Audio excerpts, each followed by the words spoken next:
कक्षा 9वीं। रैदास जी के पद। अब कैसे छूटे राम नाम रट लागी, प्रभु जी तुम चंदन हम पानी, जाकी अंग अंग बास समानी, प्रभु जी तुम चंदन हम पानी, प्रभु जी तुम घन बन हम मोरा, जैसे चितवत चंद चिकोरा, प्रभु जी तुम घन बन हम मोरा, प्रभु जी तुम दीपक हम बाती, जाकी ज्योति बरे दिन राती, प्रभु जी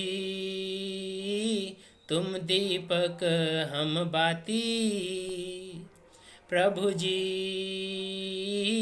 तुम मोती हम धागा, जैसे सो नहीं मिलत सुहागा, प्रभु जी तुम मोती हम धागा, प्रभु जी तुम स्वामी हम दासा, ऐसी भक्ति करे रैदासा, प्रभु जी तुम स्वामी हम दासा। रैदास जी, जिनको रविदास जी के नाम से भी जाना जाता है, उनका ये पहला पद था। व्याख्या करने से पहले हम कुछ शब्दों के अर्थ जान लेते हैं। बास, बास होती है गंध, महक। समानी, समानी का मतलब होता है किसी चीज़ में समा जाना। घन, घन का मतलब होता है बादल या घने काले बादल। मोरा, मोरा का मतलब मोर, मयूर भी कहते हैं। चितवत, चितवत का मतलब होता है किसी को एक टक निहारते रहना। चकोर, चकोर का मतलब होता है एक पंछी जिसे चंद्रमा से प्रेम होता है, लोग ऐसा मानते हैं। बाती, बाती होता है ज्योत, बत्ती जिसे बोलते हैं। ज्योति बरे, ज्योति मतलब ज्योत और बरे मतलब जलना। राती मतलब रात, रात्रि। सुहागा एक ऐसा पदार्थ, क्षार द्रव्य पदार्थ होता है जिससे मिलने के बाद सोना शुद्ध हो जाता है, चमक आ जाती है सोने में। दास, दास का मतलब होता है भगत और रैदासा मतलब रविदास जी। अब हम इस पद की व्याख्या करेंगे। पहले प्रसंग कर लेते हैं। ये पद हमारी हिंदी की पाठ्य पुस्तक स्पर्श में शामिल कवि रैदास जी द्वारा रचित है। रैदास जी को रविदास के नाम से भी जाना जाता है। इस पद में कवि अपने आराध्य को याद करते हुए उनसे अपनी तुलना करता है। तो अब हम इसकी व्याख्या करेंगे। व्याख्या है, प्रभु हमारे मन में जो आपके नाम की रट लग गई है वह कैसे छूट सकती है। अब मैं आपका परम भक्त हो गया हूँ। जिस तरह चंदन के संपर्क में रहने से पानी में उसकी सुगंध फैल जाती है, उसी प्रकार मेरे तन मन में आपके प्रेम की सुगंध व्याप्त हो गई है। आप आकाश में छाए काले बादल के समान हो, मैं जंगल में नाचने वाला मोर हूँ। जैसे बरसात में घुमड़ते बादलों को देखकर मोर खुशी से नाचता है, उसी भांति मैं आपके दर्शन को पाकर खुशी से भावमुग्ध हो जाता हूँ। जैसे चकोर पक्षी सदा अपने चंद्रमा की ओर ताकता रहता है, उसी भांति मैं भी सदा आपका प्रेम पाने के लिए तरसता रहता हूँ। हे प्रभु, आप दीपक हो और मैं उस दिए की बाती जो सदा आपके प्रेम में जलता है। प्रभु, आप मोती के समान उज्जवल, पवित्र और सुंदर हो और मैं उसमें परोया हुआ धागा हूँ। आपका और मेरा मिलन सोने और सुहागे के मिलन के समान पवित्र है।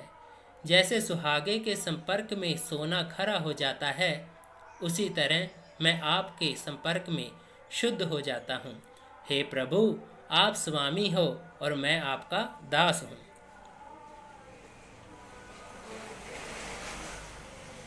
अब हम दूसरा पद करेंगे।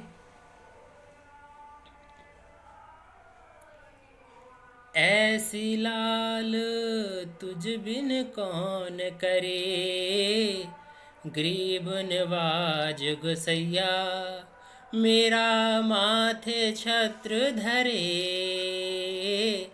जाकी छोटी जगत कऊ लागे, तापर तू ही ढरे। नीचो ऊंच करे मेरा गोविंद, काहू ते ना डरे।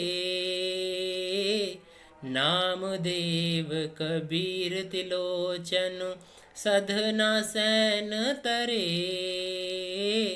कहे रविदास सुनो रे संतो, हरि जियो ते सबे सरे। हरि जियो ते सबे सरे। अब दूसरे पद की व्याख्या करने से पहले हम कुछ शब्दों के अर्थ जान लेते हैं। लाल, लाल यहाँ पे अपने स्वामी या अपने भगवान, अपने प्रभु के बारे में लाल शब्द का प्रयोग किया गया है। कौनु, कौनु का मतलब होता है कौन। गरीब निवाज, गरीब निवाज मतलब दीन दुखियों पर दया करने वाला। गुस्सैया, गुस्सैया का अर्थ होता है स्वामी या गुरु। माथे छत्र धरे मतलब माथे पर छत्र, मुकुट धारण करने वाला या रखने वाला। छोटी, छोटी होती है छुआछात की बीमारी, जो प्राचीन समय में ज़्यादा प्रचलित थी, इस बार नहीं है। छूत की बीमारी जिसे बोलते हैं। जगत कऊ लागे अर्थात जगत को लगने वाली। ता पर तू ही डरे, ता पर उन पर तुम ही कृपा करने वाले हो। नीचो ऊंच करे अर्थात नीच व्यक्ति को भी उच्च पदवी प्रदान करने वाले या करते हो। हरिजियो, हरिजियो मतलब स्वामी से, हरि से। सबे सरे सब कुछ संभव होना, भाई सब कुछ करने में सामर्थ्य होना, सक्षम होना। तो आइए अब हम इसकी व्याख्या करते हैं। प्रसंग पहले करते हैं। प्रसंग पहले प्रसंग के समान ही होता है, सिर्फ अंतिम पंक्ति में थोड़ा सा बदलाव आता है। ये पद हमारी हिंदी की पाठ्य पुस्तक स्पर्श में शामिल कवि रैदास जी द्वारा रचित है। रैदास जी को रविदास के नाम से भी जाना जाता है। इस पद में भगवान की अपार उदारता, कृपा और उनके समदर्शी स्वभाव का वर्णन है। आइए हम इसकी अब व्याख्या करते हैं। व्याख्या। हे प्रभु, आपके बिना कौन कृपालु है। आप गरीब तथा दीन दुखियों पर दया करने वाले हैं। आप ही ऐसे कृपालु स्वामी हैं जो मुझ जैसे अछूत और नीच के माथे पर राजाओं जैसा छत्र रख दिया। आपने मुझे राजाओं जैसा सामान प्रदान किया है। मैं अभागा हूँ, मुझ पर आपकी असीम कृपा है। आप मुझ पर द्रवित हो गए। हे स्वामी, आपने मुझ जैसे नीच प्राणी को इतना उच्च सम्मान प्रदान किया। आपकी दया से नामदेव, कबीर जैसे जुलाहे, त्रिलोचन जैसे सामान्य, सदना जैसे कसाई और सैन जैसे नाई संसार से तर गए। उन्हें ज्ञान प्राप्त हो गया। अंत में रैदास कहते हैं, हे संतो सुनो, हरि जी सब कुछ करने में सामर्थ्य हैं, वह कुछ भी करने में सक्षम है। ये थी हमारे दूसरे प्रसंग पद की व्याख्या। अब आप इसे अपनी पक्की कॉपी पर भी उतार सकते हैं और याद भी कर सकते हैं।